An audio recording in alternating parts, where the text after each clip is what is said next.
Hello guys, good afternoon. Here we go again. I'm caught up to upload my video while I'm welding the trusses, and this is the output of my work today. I've been empty for welding rod. I'm waiting with my boss to buy a welding rod.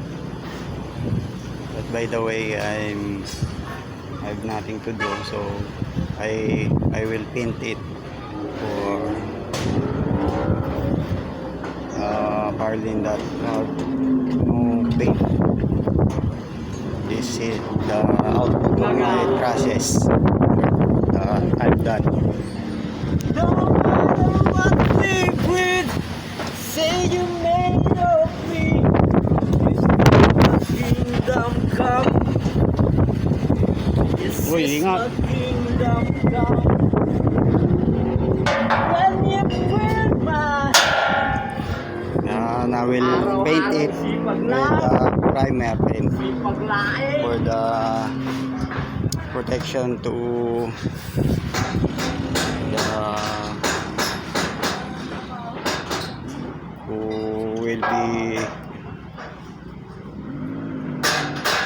give damage to the metal, the tubular and the carbon. And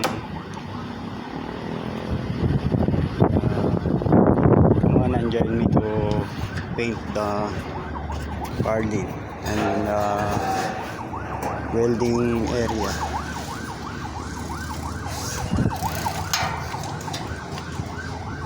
There we go.